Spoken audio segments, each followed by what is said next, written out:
कामचोर देवरानी। एक बार की बात है, सुषमा अपने पूरे परिवार के साथ खुशी खुशी मोहन नगर में रहती थी। उसकी दो बहुएं थी, पल्लवी और शिवानी। एक दिन दोनों बहुएं रसोई में काम कर रही होती है कि तभी उनकी सास सुषमा उन्हें बुलाती है। अरे बहू, जरा इधर तो आना। शिवानी, जरा जाकर देखना सासू माँ क्या कह रही हैं। दीदी आप ही देख लो ना जाकर, आपको भी तो सुनाई दे रहा है। अरे मैं आटा गूंद रही हूँ ना, तुम चली जाओ। हाँ तो मैं भी तो सब्जी काट रही हूँ ना दीदी। अरे बहू जल्दी आओ। ओह, ये तो जाएगी नहीं, मैं ही जाकर देखती हूँ कि क्या करना है। पल्लवी सुषमा के कमरे में जाती है।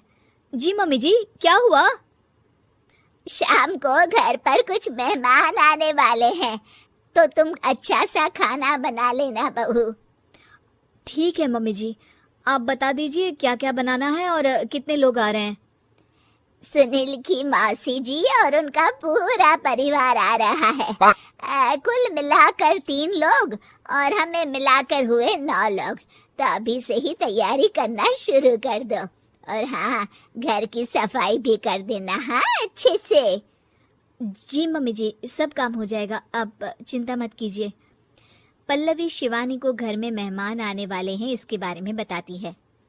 क्या 9 लोगों का खाना बनाना होगा, घर की सफाई करनी है? बाप रे, सासू माँ ने तो हमें घर की नौकरानी ही समझ कर रखा है। ऐसा नहीं बोलते शिवानी, हम इस घर की बहू हैं और घर के काम करना हमारा फर्ज है।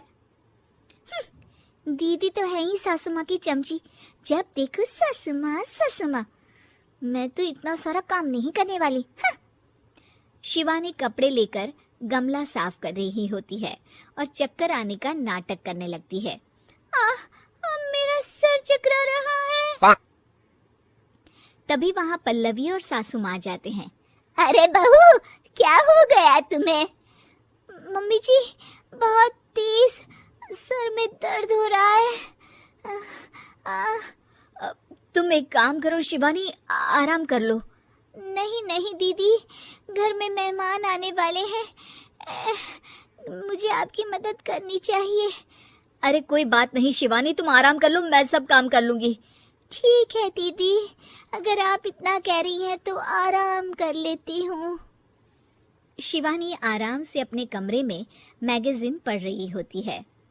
इसे कहते हैं आराम की जिंदगी। इतना सारा काम।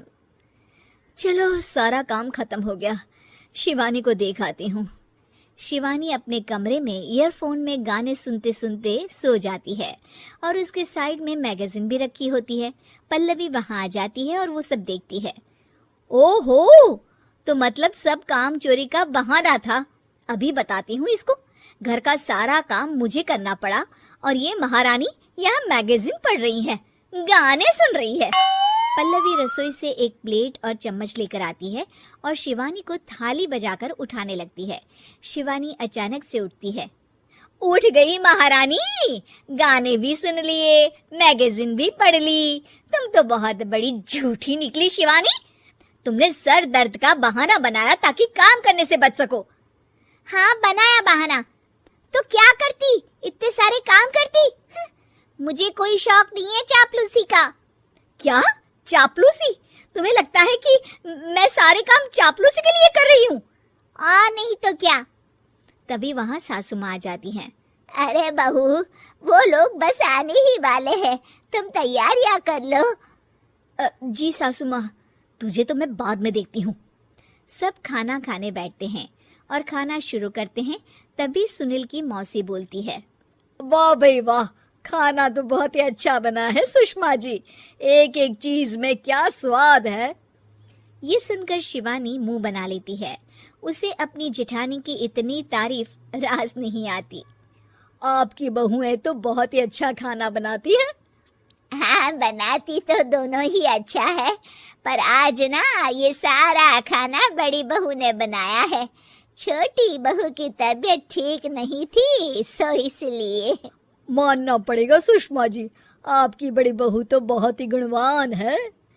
पल्लवी की तारीफ सुनकर शिवानी को जलन होती है। पल्लवी ये सुनकर खुश हो जाती है और शिवानी की तरफ देखकर उसे चिढ़ाती है। कुछ देर बाद मेहमानों के जाने का वक्त हो जाता है।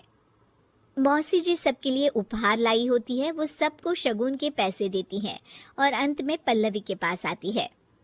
तुम्हारे लिए शगुन का लिफाफा तो है ही, पर बहू तुम्हें एक और उपहार भी मिलेगा इतना अच्छा खाना बनाने के लिए। मौसी अपने सोने के कंगन निकालकर पल्लवी को पहना देती है। ये लो, ये मेरे मनपसंद कंगन है, अब से ये तुम्हारे हुए। धन्यवाद मौसी जी। ये देखकर शिवानी तो पूरी तरह से जल जाती है और गुस्से से रसोई में चली जाती है। तभी वहाँ पल्लवी आ जाती है और उसे अपने कंगन दिखाने लगती है। देवरानी जी, अब आपका सर दर्द ठीक तो है ना? मुझे लगता है कि अब सर दर्द शुरू हो गया होगा आपका।